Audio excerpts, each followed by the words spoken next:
Alright, hello there, Animatron lovers.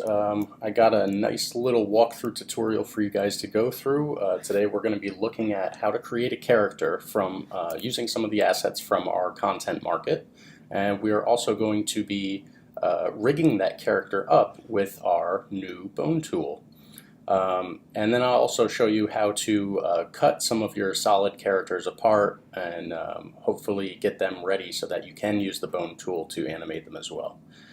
So let's get started here. I'm just going to go up to our animated sets, and right under animated sets, very first category is characters. Click on characters. We'll look into the character building set. With our character building set, we can scroll all the way down. I'm going to start with the body. It'll give us a nice base, and we can figure out which head and features and all the things that we wish to attach to the character we can select later.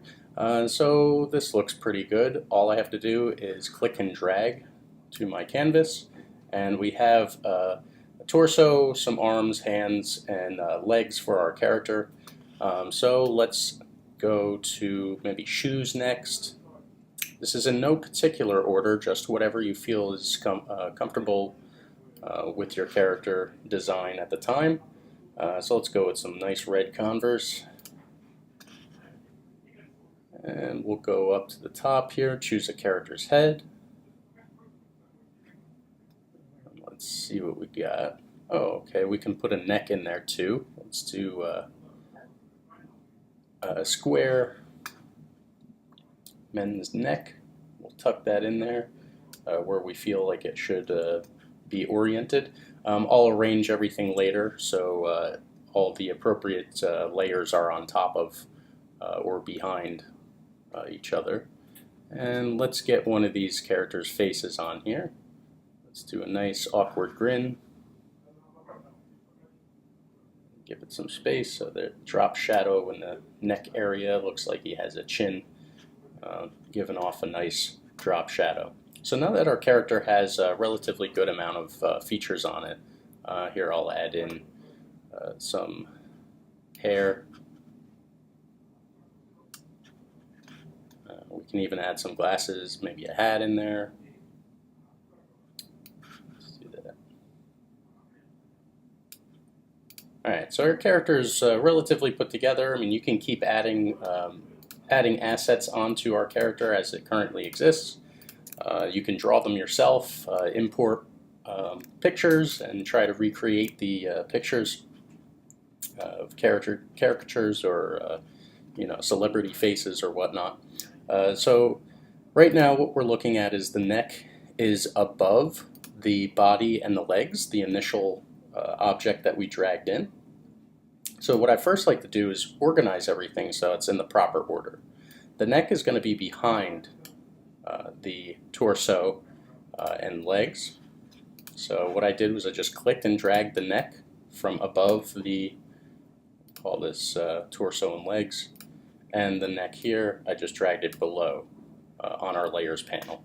So I dropped it behind the tuxedo, the shirt area there.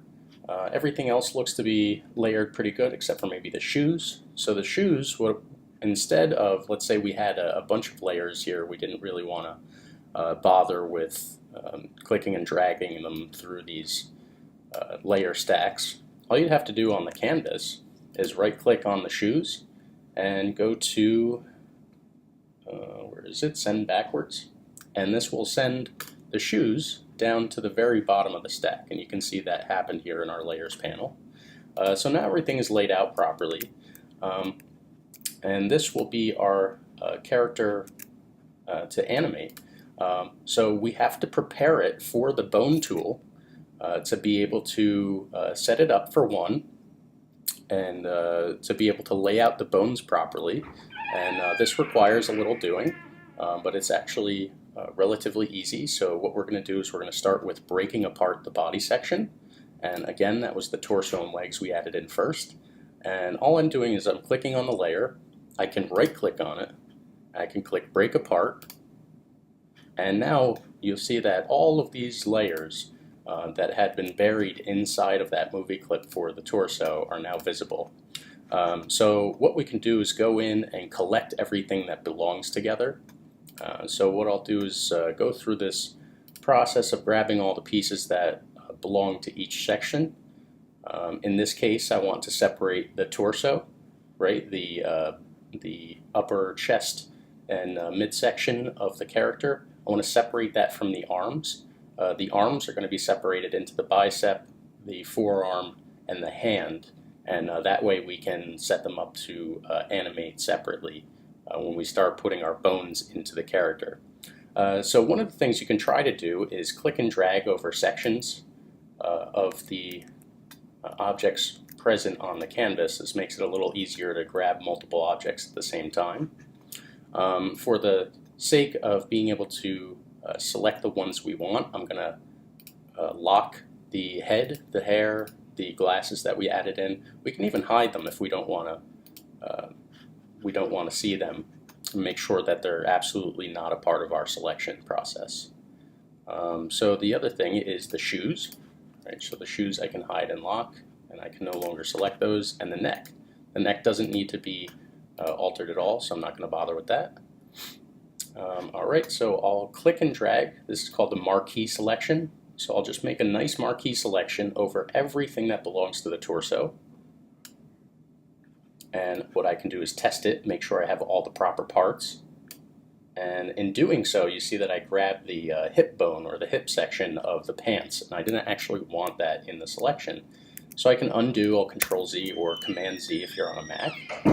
I can hold down Command or Control again, and left click to remove.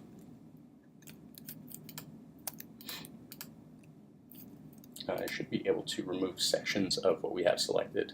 If not, you can actually command click or control click on the actual layer that we don't want to have as part of the selection. So I got rid of what was shape 9, which was the hip. Again, I'll test to make sure it's all the pieces that we want. So it's everything as part of the torso. I'll Control Z so it stays in the place that we want it to stay. And now that all of our layers are properly selected, I want to add it to its own movie clip. I want this to act as one section of the character. So I'm going to hold down, or I'm going to press F8 on my keyboard with all of those layers selected. Let's go back to this.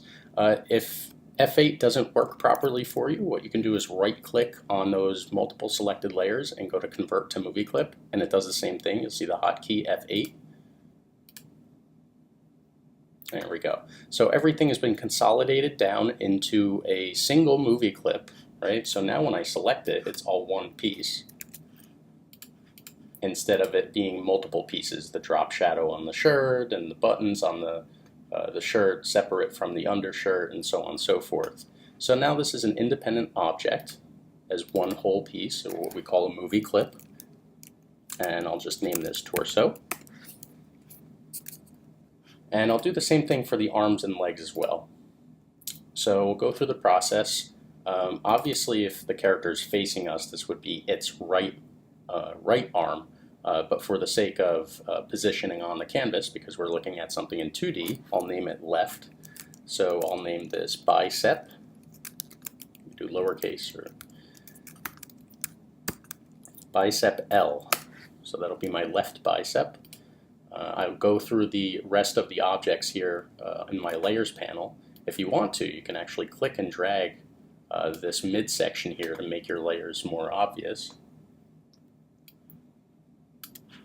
All right, so this is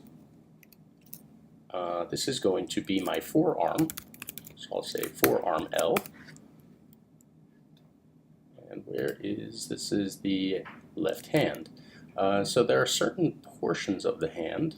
Let's just make sure this is in one piece. Yes, it is. Okay, so I'll double click on the name of this layer and I'll name this hand left.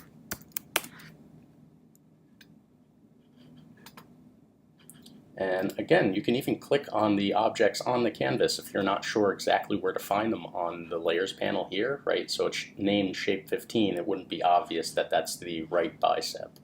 So I'll just click on it on the canvas and then rename it so we can find it easier later on. Again, bicep R, R for right side. And we'll go through the motions here. Oops, I don't want to do painting. You can click on it. I want to make sure I'm renaming all of these too. Without doing so, let's say I was handing this off to another artist to deal with later on, or perhaps you have somebody else who's doing the rigging in the character. You want to make sure they're aware of the exact names of the objects so that when they break them apart or bring them together into a movie clip, it's easy to find those individual parts later on. So this is hand R. Alright, so we have hand, forearm, and bicep L, and hand, bicep, forearm R. So for the left side, this is laid out pretty good. For the sake of things being on the top of each other, on the top of one another, as far as the animation purposes are concerned, you'd actually want the bicep above the torso in this case. Otherwise, when you rotated the arm, it would appear as if it was rotating behind the body of the character. So this, you can change at any time after we've pieced the bone structure together. So I'll cover that once we get to the bone section, but for now everything is laid out as we see it. The neck is in a good place, so I'll unhide the neck. I might even drag it down a bit. The head is going to be related to the neck, so I want to make sure the head and all the pieces connected to the head are positioned how we wish. So what I can do is I have the sunglasses, the hair, and the face all separated from each other, which means that if I was to click and drag any one of these components, the hair and the glasses or any other features that were attached to the face wouldn't stay with the head. I want this to operate as one piece, as one solid piece, so I can either in the layers, again, hold down Control or Command and select multiple layers, right, the head, the hair, and the glasses, or I can marquee select all three objects on the canvas, and again hit F8, and this turns it into one single piece, or a movie clip as we call it in Animatron. So I'm going to rename this clip. This movie clip is now head, and I will, oops, I don't want to hide it, I want to lock it. The torso is good, I want to lock the torso, make sure I'm not accidentally selecting anything. And the neck is pretty good, so I'll lock the neck, make sure I don't move that out of place either. So now we're on the lower half of the character. We have the shoes, and what we can do is unhide the shoes, unlock the shoes, and I'm going to bring it just below the arms.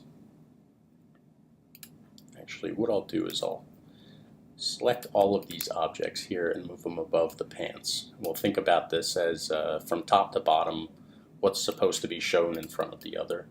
It just makes more sense this way, and it's easier to find later on. Again, if you were to pass this off to another artist, it would be easy to orient yourself through the layer stacks.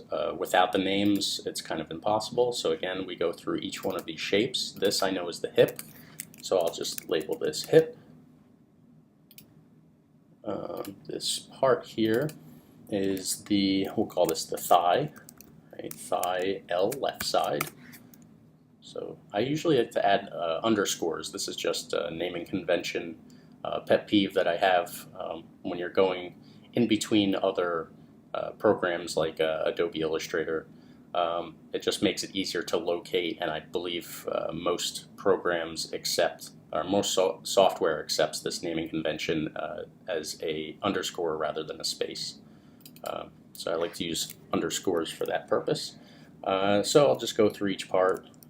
Again, this is, we'll call this calf R. This piece here, we'll call this thigh R. And this one is going to be calf L. Alright, so these are all the parts of the legs. And then I have the shoes. Right, so the shoes has a part that we pulled in from our content library, if you remember here. The shoes come in as one object. Both shoes combined come in as one object. But when we start piecing this together with the bone tool, we don't want it to be one object. We want it to be a left shoe and a right shoe. So we'll have to break it apart. And in order to do this, you can left click on the layer itself or the object. Now let's do it on the canvas so you see the difference between them. You can right click and break apart. And what this does is everything that comprises the two shoes as one combined element or one movie clip now separates all of those onto the canvas for you. So now it's a left shoe and a right shoe instead of it just being two shoes. So again, I can just go through and name this as I wish. So I'll call this shoe L. And this one I will call shoe R. Obviously, if they were feet, you would call them feet. If they were hooves, you'd name them hooves. You get the idea. But the point is that they're all separated. They're all ready on the canvas for us to pull apart and create a bone structure out of them. We can actually turn this into an animation puppet. All right, so with the bone tool, we want to hide our layers here. We don't really need to view them as much right now. So with the bone tool, the idea of our character being one whole object as you see it currently is going to be a little difficult to explain as I do the next process, which is pulling each of the parts apart from each other so that we can properly connect them with the bone tool. So a good habit to get into is to save the character as it is separated, so all your body parts are separated from each other and properly named. One thing you can do is go up to the main menu at the top left, go to Project, Duplicate Project,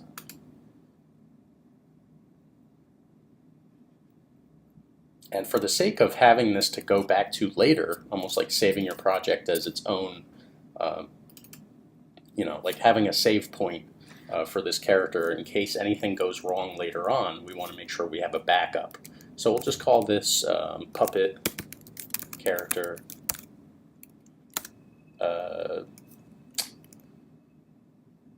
not rigged, right? So let's do no bones. How about that? Let's do puppet character no bones.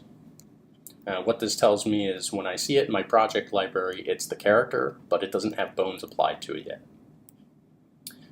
So I will duplicate again. And now this current project, the one that I'd like to add bones to, I'll go to my project settings, rename again, and instead of no bones, we'll say this is bone prep. Oops. Let's call this bone prep. So now we're preparing the puppet for the bones, and it's saved as a separate project, so we can always return to this at some later time at any phase of this rigging process. Okay, so everything is separated, nothing is locked, right? We want to make sure all of our layers are unlocked so that we can just quickly drag and drop them or drag and reposition them on the canvas. So I'll just left click and drag each part away from the torso and separate it from each other. So we want to leave enough distance so that when we start adding our bones in, it's going to be easy to find each separate object, one from the other. So bicep separate from forearm, separate from hand. And again with the legs, we want to separate the hip. The hip will actually act as a portion of the torso. So if you really wanted to, you could have this section, right, the bottom section of the pants. You can actually add that to the torso if you wanted to. We can click and drag the pants away from the body and the calf away from the thigh. Again, it's just we don't care really where the objects are going, just as long as they're separated enough from each other so that we can properly rig them later on. And they will all eventually come back together in harmony once we start adding these bones in here. All right, so everything is separated again. If we wanted to, let's do this. Let's grab Now in the tutorial, the actual project tutorial we have for the bone tool, we don't have a neck section. We consider the head section as part of the torso itself. But in most cases, you actually might want the neck to rotate as well. So you can separate it if you want to. Because of the design of the neck, we'll zoom in here, we'll get a better, closer look at this. Because of the design of the neck, right, it has these curves, these wide angle curves, it's not going to be really easy to rotate this. Right? So if we had it positioned here, and we tried rotating it from, let's say, here, oops, and tried rotating it from here, at certain angles, I guess that actually kind of works pretty well. So I take that back.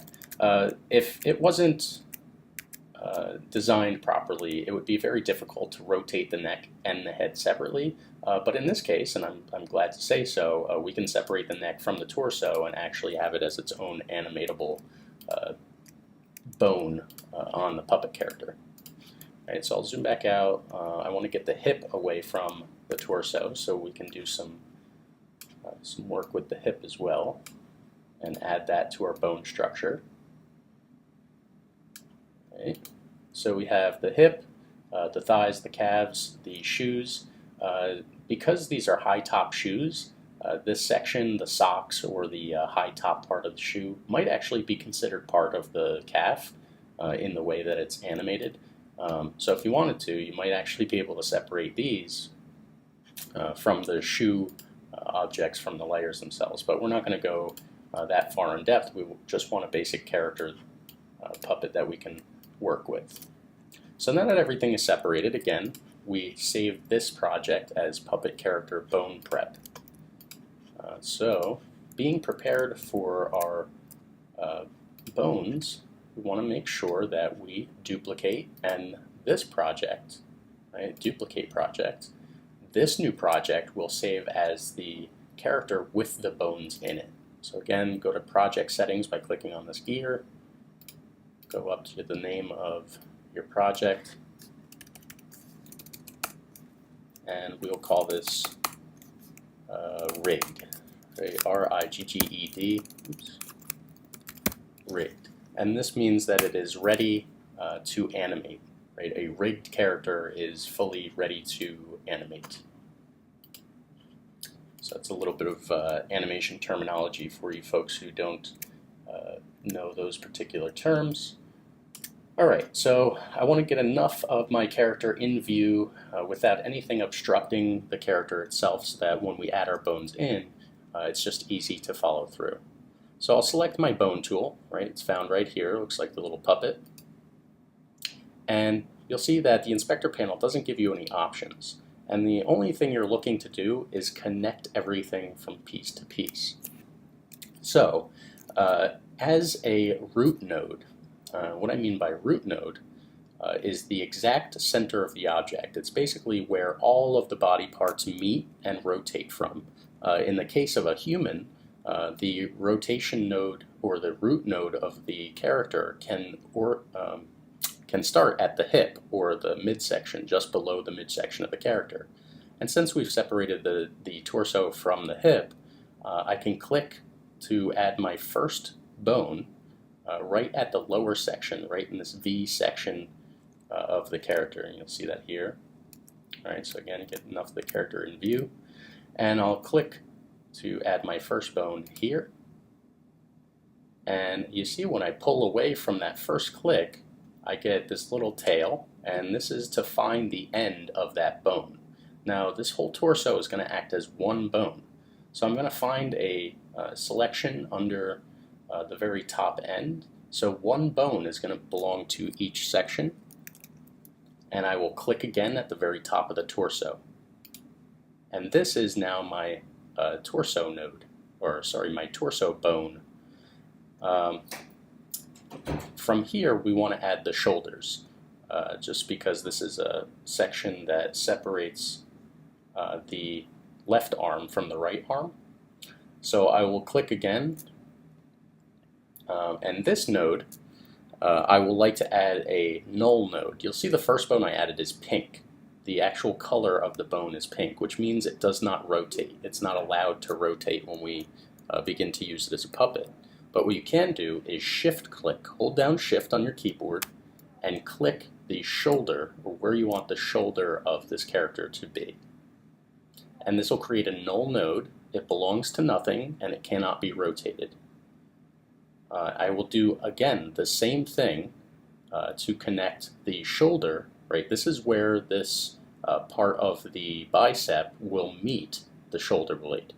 This is basically just to connect the pieces, and then I'll drag the pieces together after the fact. So again, hold down shift, click on a good position of the bicep, hold down shift, click, and I have another pink node. And now I can just left click at the end of the bicep. And you'll see it, this last bone, because I didn't hold down shift, it's black, which means that it's a free node.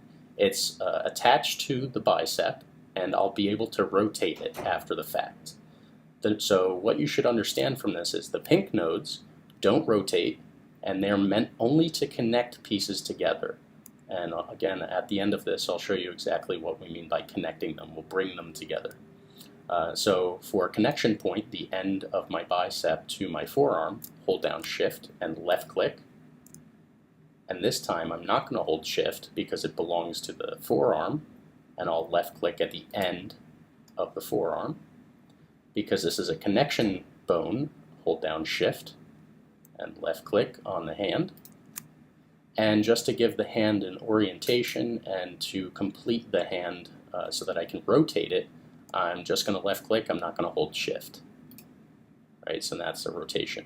And since I'm at the end of my my bone chain, I can just hit escape, and I will back out of creating more bones. So you can see there's no red tail trailing off the end of my hand there. Now, to go to the opposite side, right, the right side of my character, I can click. You can see, let me zoom in here so you can see better. I can left click on the point at the top of the torso. You'll see there's a little highlighted yellow node there. So I'll left click on that node, and that starts the bone chain from that point in the bone, this new bone chain from this point in the previous bone chain because it's attached to the torso. Again, we want to make a shoulder, a connection point for our shoulder. So I'll find a nice spot for that, hold down shift, and I've created a new null node for the shoulder, our right side.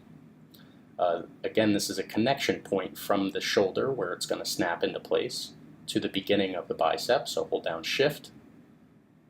Let's say right there is a good spot, and left click. And this one, it belongs to the bicep, so I don't hold shift and left click. This is a connector, hold down shift, left click. This belongs to the forearm on the right side, just left click, no shift.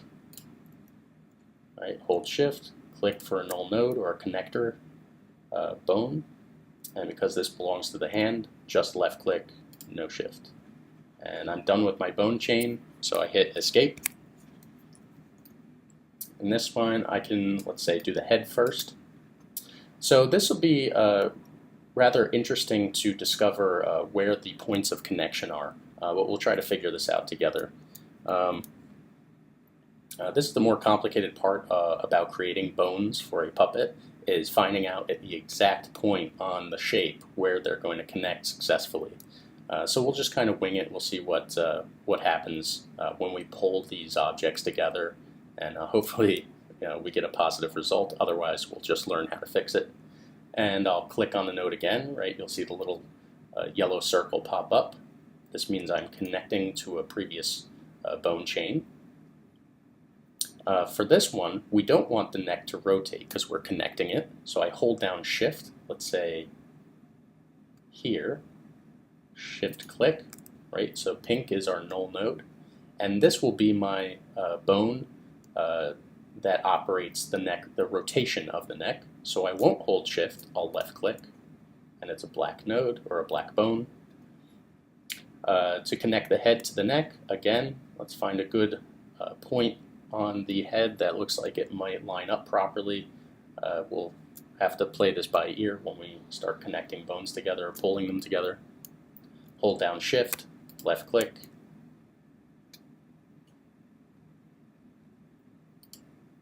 and there we go. That time I didn't hold Shift because we want the head to rotate independently from the neck. And I'm done with my bone chain, so I can just hit Escape. And you can always test these. That's another part about connecting these. If you're curious about how these objects are going to rotate, you can always just left-click. You can left-click on the bone itself, not the endpoints. And this little handle here allows you to rotate the object from the point, right? From the origin point of that bone, the wider part of the bone. All right, so that looks pretty good.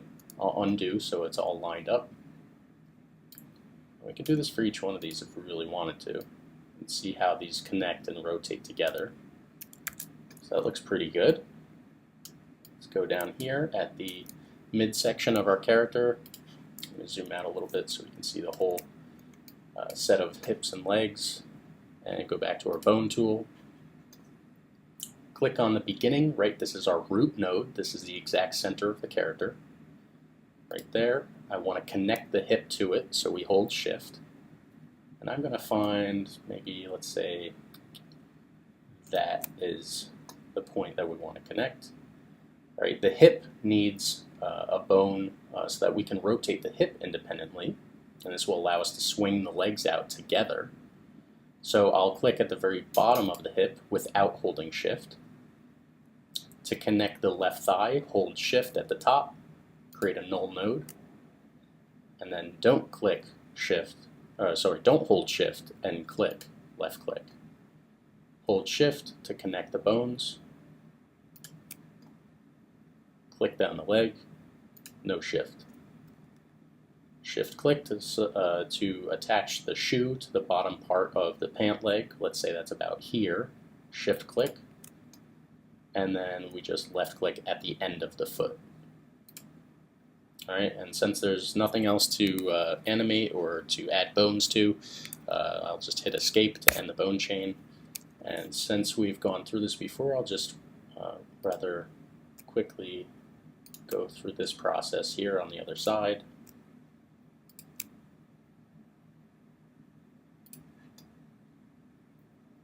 Let's say we did here, and then the foot ends there, and we can hit Escape. Alright, so we have this variation in pink and black nodes. We know that the black nodes, when you click on them with the bone tool, right, this is very important, make sure you have the bone tool selected, and you click on the bone, not on the ends of the bones. And this allows you to set the constraints, right, the point of rotation, or the limits of the rotation. Right, so you see I can't go past 0% or 180% rotation from that point. Since this is an arm, obviously you'll be able to raise it higher. So you can set it at the limit, right? I'll just drag it until it goes to its limit. And then I will grab the 0%, right? This is the end that we're at. And I'll just bring this up to, let's say, perfectly vertical, which is about there, 98%, right? So now that when I go in here and I rotate, I can go all the way up. I can make this guy raise his hands. But you know, potentially you won't be able to go 100% to one side or the other. But this looks good for now. We'll use that as a constraint limitation for just the arm. Right? So you could be a lot more intricate and go through each one of these bone connections and set the constraints. You can even left-click on a constraint and move it manually on the canvas. Okay, so let's say about there. And you can see, like, I can raise my arms, move them back and forth. So let's, make sure you're clicking on the constraint, and let's just kind of push this in both directions here. Make sure that works properly. Okay, again for the hand, go up and down in a 180-degree swing. That looks good. The only bone, let's So the only bone here that I see might be a little bit of an issue might be the torso, the very first bone, the root node that we added in the very beginning. So I'll click on the bone, and you'll see there's no constraint. It's pink, which means you can't rotate the waist. So I'll grab one of the constraints. Oops. This is the more finicky part because you need to grab the constraint itself, the handle for it. And now I'll be able to rotate my waist, let's say 180 degrees from center. So I'll grab one on that side and this one on the other, and now I can only go 180 degrees on in either direction. I'm surprised that's not rotating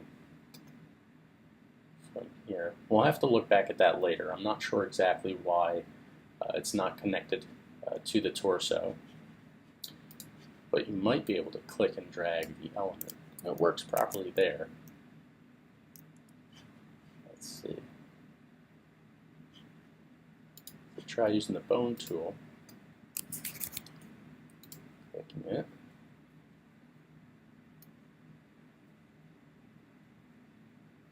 Let's see if we can constrain it 100%. Right, it'll turn pink when the constraints, the limitations come together.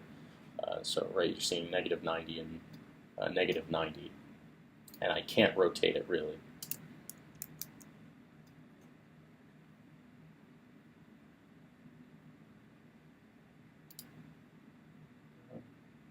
Okay, we'll have to figure that out later on. Sometimes these bone connections don't work 100%, and we have to figure out exactly what's going on in order for these guys to connect properly. You can even click and drag the end node. That's the end of the root node that we first created. Make sure all these are connecting properly. Yeah, so every one except for maybe this one. Which tells me that it's possible the first root node that I added was off of the object itself. It actually wasn't selected on the object. So that's something I'd have to go back and adjust later, but we do know that it is connected to the shape. So one thing you can do is copy this constraint number and make sure it's exactly the same.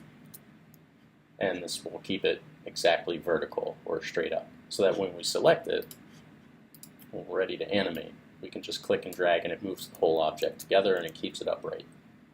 But in other cases, with the arms, because they have limits and rotational constraints, we can move these as if it was a puppet.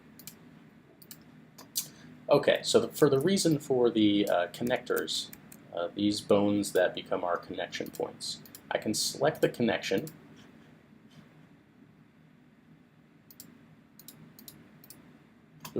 Sorry, I need the bone tool selected. I'll select that connection, and like I said, we want to bring all of these objects together.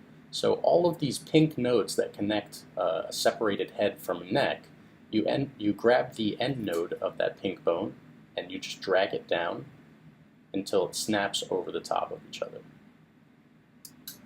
All right, so we can even make this more accurate or very close to the origin point of that pink node or that null node by going to length and see how it says 0.06. We can go to a more accurate number or closer number. We don't want to go to 0 because that might actually mess up the bones. So I'll do 0.01 and try to get that as close to the connection point of that node. So like I was saying, it's difficult to see where the head was supposed to connect to the neck 100%. So what we can do is we can grab the neck node, right? This is the one that rotates the neck, and we can grab the end of that and drag that down.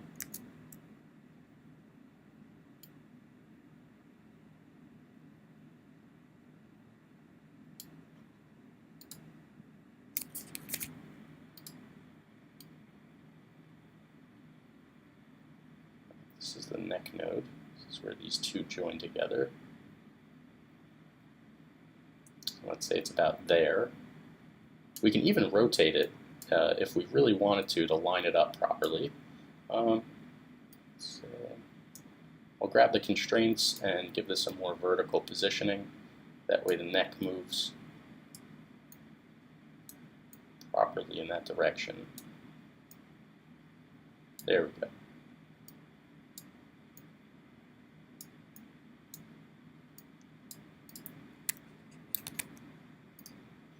So again, select that node. We want to make sure this doesn't rotate because we're not rotating the neck from the center of the chest. We're actually rotating it from the base of the neck. So I can even bring this down further if I wanted.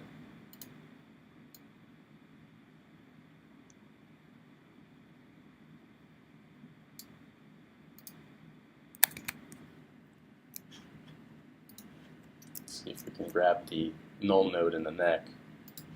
Sometimes these bones don't work 100%. We have to be very aware that this tool is still in its alpha phase, so we don't want to discredit any bugs that we might come across or ignore them, because it is valuable to find out what is working properly and what needs a little assistance, and this actually might be a case. Alright, so I've eventually got these limitations to come together enough to become a null node, which means that I can't rotate these 100%. What I can do is make sure that these are the exact same number so that I can't rotate them at all. So it's absolutely solid. The neck, if I select the neck and rotate it, it rotates properly. But again, the constraints. So this is where the constraint would come in. I don't want to rotate that far with the neck. Maybe that's the limit right here. So what I can do is grab this constraint and limit, let's see, limit it to that point, and do the same thing on the opposite side. Find out where the limitation is, and bring this constraint handle, the red handle, to where it currently is. And now when I try to rotate, it's working the opposite way. Let's try this.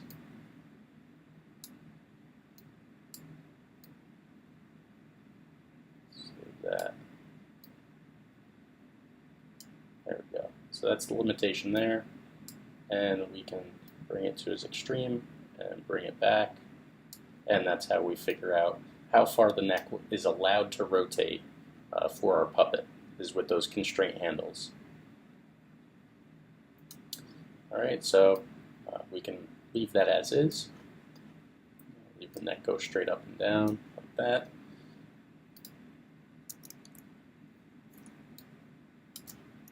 I can bring the head down so it matches with this drop shadow on the neck. Maybe this guy doesn't really have a giraffe neck. Maybe he has more reasonable distance from his chin to his chest. So what I'm doing is I'm just resizing each node, and I'm looking for the extremes of its limitations. So if I click and drag the handle here, I can see how far left and how far right my character can turn his head. If you do this to yourself in the mirror, try to bend, you can kind of get an idea of where the limitations of, the rotational limitations of your own body are. With cartoon characters, you can set them to an extreme because they're cartoons. So you can really get lost in breaking your characters just for the fun of it. So again, click on the node, set it to its extreme. If you want to, grab the red handle. Let's bring this down. Grab the red handle and drag this up towards the leftmost extreme. Alright, so now I can only turn my head this much. You may want to turn your head more than that, it's up to you. For this example here, that's the extreme for that. Let's connect the shoulder blades. Click on the bone. Again, this is fully constrained. I'm just clicking the end of our pink connector bones, and I'm dragging them in as far as I can till I find that that's a comfortable position for it to be at. I can even rotate my constraints up for this bone to give me more clearance. I can rotate the shoulder so that it looks like it fits. You see how there's a pinch here. We can make it look more like it fits in that area. right there. Let's try that. And then I'm going to bring my constraints together again.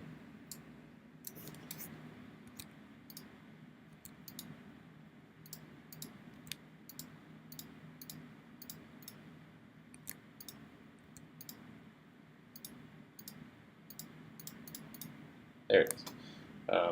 I can click and drag the end of the node together and just get a general idea of where those constraints occur. Make sure that my constraints match each other if they're null nodes. So any of the pink nodes, make sure that these two constraint numbers, the extreme in the positive and the extreme in the negative, match so that they can't rotate. I can no longer rotate this.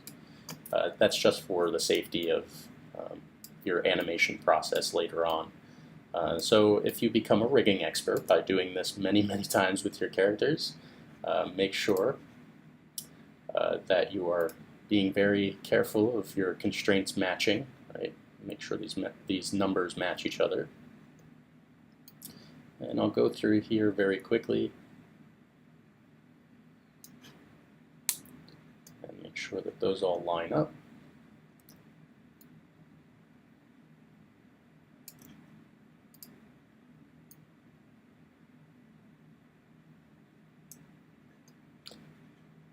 And again, get into the habit of clicking on your arms and legs and finding the extremes of each of the body parts. Click on the hands. Let's see, make sure the hand maybe only goes to there. So I can click and drag my red constraint handles where we want them to stop, so that looks good. So we'll leave that as is, and I can move on to the next one. And I think we'll skirt through this relatively quickly. We have one side that looks pretty good.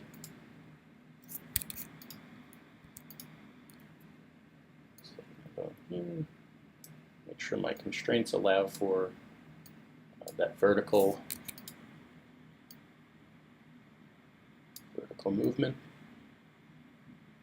So I can raise my arms and I can send them off to the other side of my body. That looks fine. I'll go here, bring the null node together.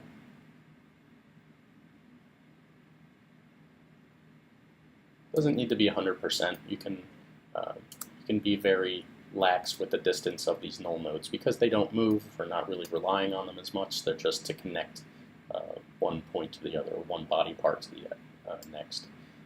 So this extreme here, we may want this to extend further. That looks pretty good. Go back and forth here.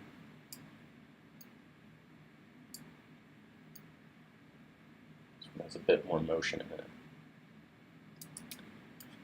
Alright, so we'll do the same thing for the wrist. Wrist together with the shirt. Select the hand, bring it to its extreme. We want it to be more extreme than that. There we go, that looks good. And maybe that's that point there. I'll grab the other constraint and bring the red handle around until it touches it. There we go. So now we have the extreme up and extreme down. And now for the hip, select the connector nodes, click and drag the connector nodes of the hip to the bottom of the torso. This is basically your waistline, your belt line on your trousers here. We want to select the hip. The hip is something that doesn't move that much from the main body itself. So let's get an extreme maybe here.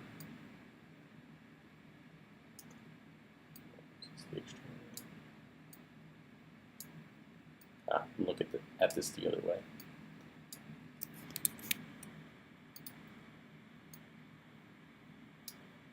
Let's take that. Let's see, maybe we could get this to go out further.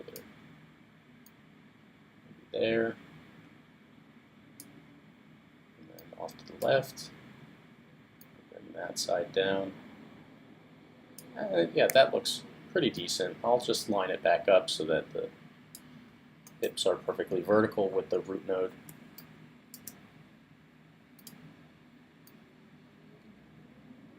So these points, so what I'm what I'm looking at here is the connection point is to the center. So what I can do is, since it's a null node, this is just going to act as a connection point of where the trousers meet the hip, or where the thigh meets the hip for the left leg. I can grab the constraints of that null node and rotate it until I find a point that looks like a perfect rotational point for my trousers to line up in. So this is how I'm going to be a bit more intricate about my connection points. So maybe it's a bit up more on the hip and a bit in more on the body. So that looks pretty good as is. So I'll just bring my connection points back together, right? These limit constraints, the handles, the red handles, and make sure, again, this is very important, copy the extreme positive side of the constraint and paste it so that's the exact same number for the negative side of the constraint. So that way the null nodes don't move out of position. But now my leg is at the connecting point where I can rotate it and it looks more believable. Obviously, if you rotate your leg and you see like these pinch points, it doesn't look accurate that the trousers are connected properly. You can be a bit more finicky about these null nodes and the positions that they're connected in. I believe some of these you might be able to click and drag the ends of the nodes so that they fix themselves to the right locations. So we can even click and drag the end nodes here. So I'll do the same thing for this null node because it's obviously out of our accurate connection point range. So I'll try to bring that up as much as possible. I can rotate the leg to make sure that it's looking down or that it's more accurately positioned. There we go. How about that? That looks good. Again, grab the constraint, copy, and paste it so that those numbers match. And then I can click and drag the length of the node or the connection point so that the thighs meet one another more accurately. And I can adjust the height or distance of the pant leg to meet up with that hip. Alright, so with the legs, I want to try to get them as vertical as possible so that the character appears as if he's standing up upright.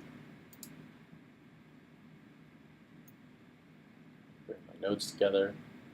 Again, they're angled so that they're looking down. This isn't going to be a big problem if they meet up perfectly. These actually meet up very well, so I don't have to worry too much about changing that. But if you wanted to, again, you can do the same thing. Click on the null node, rearrange the constraints so that unlocks the ability to rotate the node so that we can make this more vertical.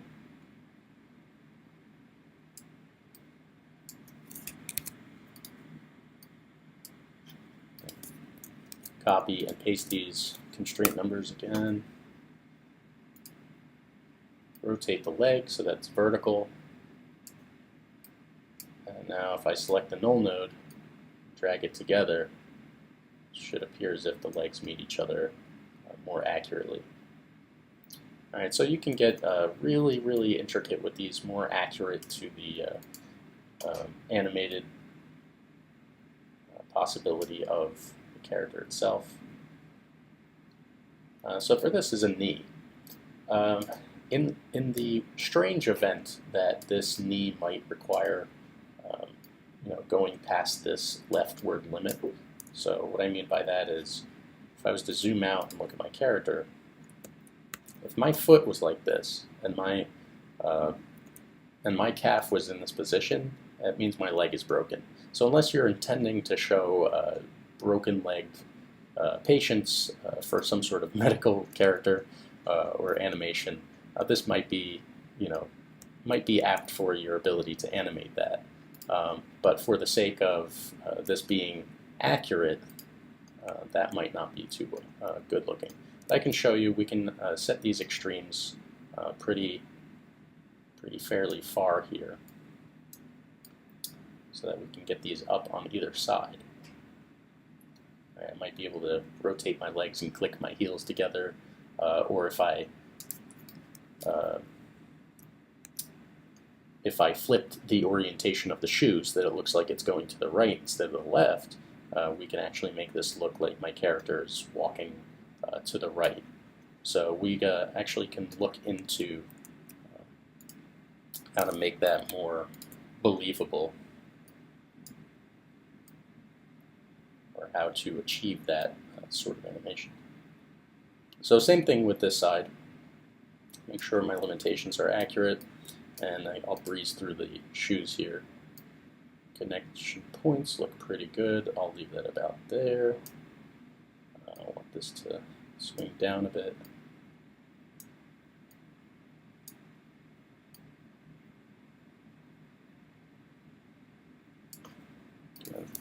Copy and make sure that my constraints match each other so that it locks that null node.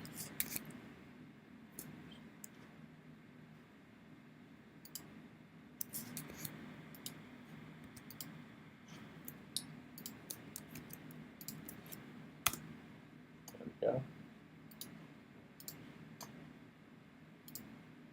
Yeah, sometimes when we're zoomed in like this, it might be a bit more finicky than we want it to be. I can always change the length of the node for more refined positioning. And this looks pretty good. So let's say that's about the orientation of the foot for standing up properly. And it looks pretty good. Drag this in, maybe same height or a little bit higher than that. Bring this node in. Oops.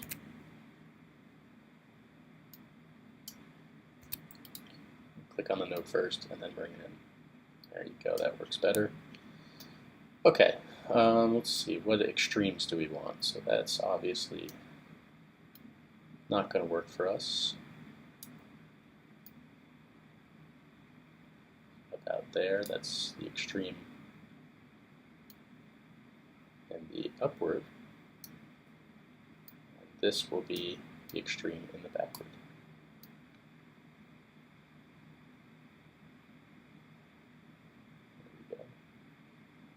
That.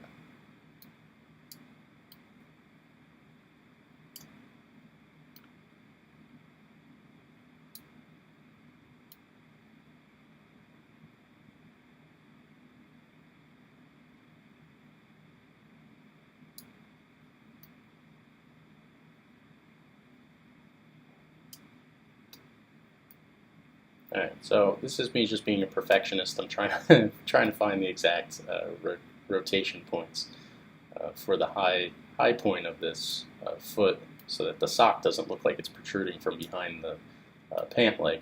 But you get the idea. You can be a lot more intricate about these actions as you go along.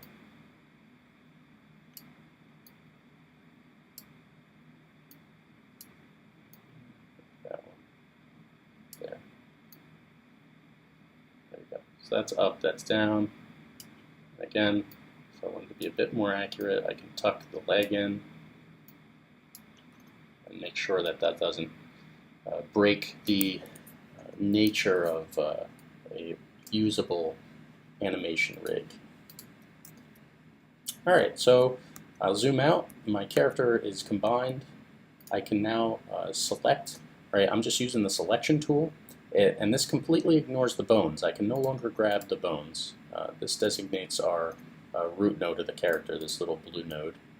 And I can click and drag the torso to move the whole character. And you'll see in my layers, actually, it's something good to point out. Now that my character is rigged, it only has one layer. It acts as one whole object. So if I wanted to, I can click and drag this character as one piece from the torso. Be sure you're in animation mode for this to work accurately. I believe you can... no, okay, you're restricted from moving the rig any further when you're in design mode. In animation mode, you're able to reposition parts of the body. There we go. So if I can get this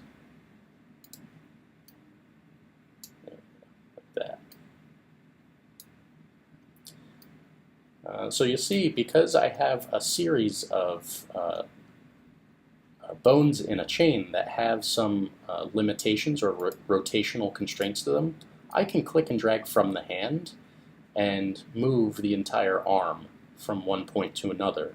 And this is referred to as inverse kinematics. So I'll be able to animate the entire arm just by clicking and dragging from the hand, and same on the other side. Same with the legs. I can grab just the thigh and rotate the thigh outward. Because we have a hip bone, it's going to be a little bit more finicky with how it rotates. Or I can grab the foot and rotate the whole foot outward like this. If I wanted to rotate the individual bones without affecting any of the others, this is called forward kinematics. What you can do is just go to the bone tool, grab the bone itself, and just use the handle for that one piece. And this is how you can animate individual sections of the body. So let's get this character posed. Right, this is the process of rigging, and that pretty much wraps up how you connect all of the pieces. So honestly, if you wanted to, you would duplicate another project, make sure that this is the character rigged without any animation attached to it. Right, currently if I scrub through my timeline, there's no animation. So I could duplicate this project.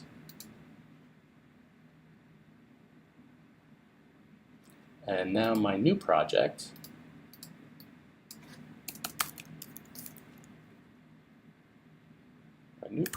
we will call, instead of rigged, we'll say animated, because this is now the animated version of my character puppet. So now that everything is set up, my rig is together, I can zoom in, grab sections of the body, rotate them, manipulate them how I want. Again, if you want to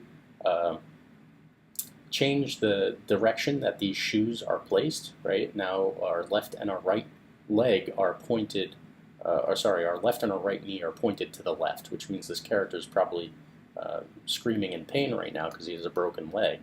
We can click on the object itself, the shoe in this case, right click on it, transform, and flip horizontally. And you'll see in doing so, because of the nature of our bones, this is not linked properly to the bone itself. So this actually might be an occurrence where you'll have to have two versions of the shoe and try to change the opacity of them so that you can make it look like the character is running in one direction. Or if there's a switcher attached to the shoe, same thing. You'll be able to hide it or unhide it.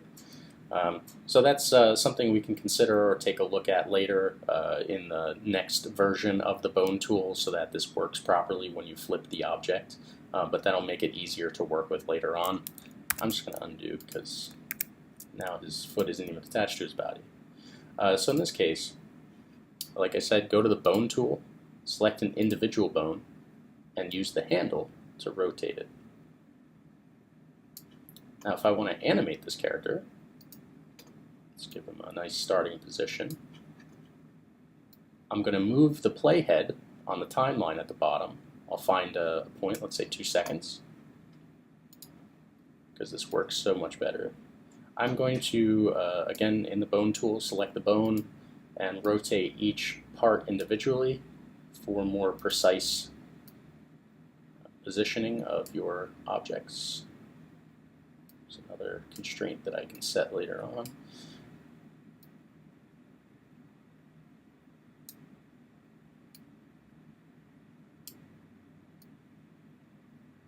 Go.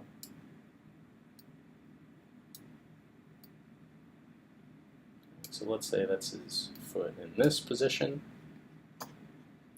So in the current phase of our bone tool, there are no keyframes visible on the timeline yet. Again, this is an alpha tool, so we are working on integrating everything that's changed in animation mode, because technically in animation mode, everything that's changed on the timeline gets keyframed. So you notice one of these black diamonds when you reposition something. So what I mean is you don't see from 0 seconds to 2 seconds, there is no keyframe to indicate that that's been keyframed there. But because of how Bone Tool is operating currently, there is no keyframes, so just keep that in mind when you go through and start animating your characters. So try to be very accurate in your animation changes or your keyframes that you decide to do as you go through your animations. This will allow you to be a bit more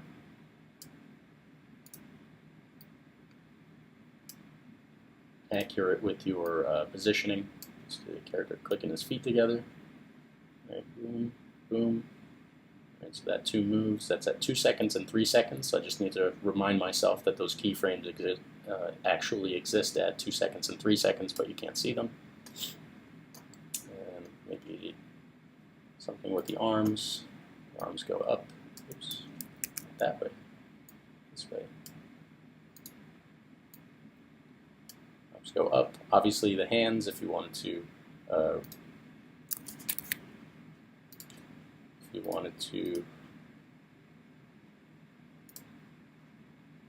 Move the hands a little bit different, you could do it that way.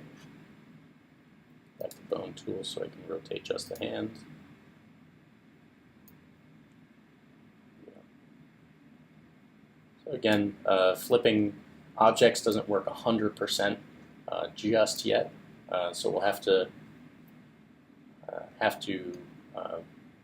work on that, on fixing that for our future iterations of Bone Tool. But for now, you do what you can. Just get used to how the Bone Tool actually works, or how animating with the Bone Tool works. And we'll have that fixed as soon as we can. So let's just say throws his hands up, maybe rotates his head to the side, like this way. So that's at 3 seconds. Right? 2 seconds, 3 seconds. About at 0 seconds, we bring his arms down to the side like he's just getting ready to jump. That. And like this. Again, I'm just clicking on the bone with the Bone Tool selected. Click on the black bone to rotate those parts of the body. And now we have, yay, 3 seconds.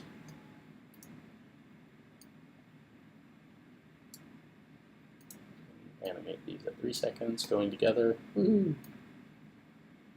Karate Kid. All right, so the only thing missing is the animation of the torso itself going up and making him look like he's jumping. So what you could do is go to, let's say, 3 seconds. Let's start him in a good position here. Go to the selection tool, drag the whole character, right? We have to drag from the torso, whatever is the root node.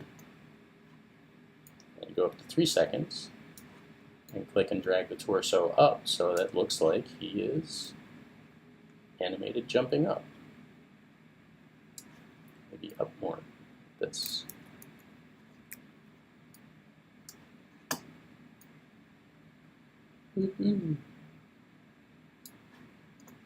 Okay, you can even select the animation curve and make it look like he's hopping at an angle. With a nice arc in there. And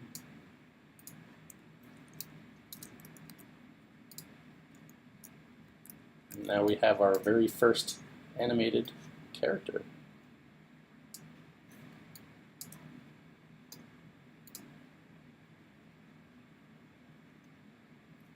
So obviously with some keyframes, this would become a little bit more intuitive and easy to change up the actions, the timing, the speed of everything that's occurring. But in its current state, you're able to do basic animations at this level. So it is very impressive for what we were able to create at the time. And that's how to create a character and erect a working puppet using the Bone Tool. A lot of other people had some questions about, oops, I can't do that. I'll go to design mode so I'm not breaking anything. I'll just move it out of the way. A lot of people had questions about characters that were one piece, meaning that they're shapes brought into Animatron and they're all operating as one object. So I can go into my shapes category. Oops, not map. Man. So let's look for a character that may be considered one shape. So let's say this guy. I'll scale him up so we can actually manipulate the character, and I'll just hide my skeleton. So this is a vector shape. It's all one vector object. Using the direct selection tool, I can select my object, and you'll see it's all made of nodes. So in this case, if you wanted this character to move, it's not going to be very easy to get this to cooperate with you. One thing you can do is down on the toolbar where the eraser tool is, you can hold down left click, and we have this handy little knife tool. You can use the knife tool, cut the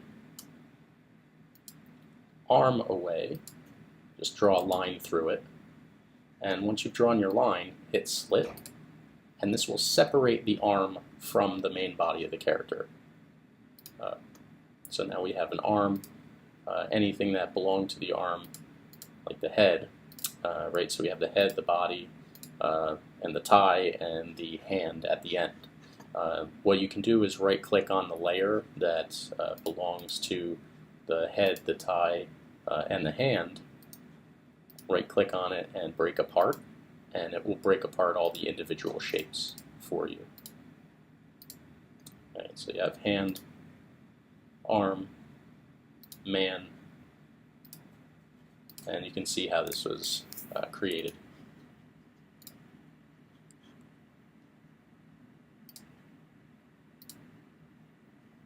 All right, so that's all one piece. And that's how you would go about breaking objects apart so that you can animate them individually. And if you wanted to, you could separate them like we did before with the bone tool, and you can actually make a rigged character out of this so that the head rotates, you can make the tie rotate, you could break the legs apart into the calf and thigh section and the foot even, and have the entire character move around. So I'll save that for another time, but that's essentially how you would break these solid characters apart. Just use the knife tool, again, that's down here. It will look like, by default, it will be the eraser tool. It will look like this on the toolbar. Hold down left click on it and drag to the knife tool. Draw a line through the vector shape that you want to cut in half or cut in sections, and just click on slit in the inspector panel, and this will break those apart into various pieces that you can connect with the bone tool later on. So that's how it's done. I hope you learned everything you need to know about creating your characters, the way to construct them and name them. That's very important for working in real-time collaboration, or when you're passing projects back and forth between a creative team or in a classroom. And enjoy your newfound glory in how to animate, and have a good one. Thank you. Bye-bye.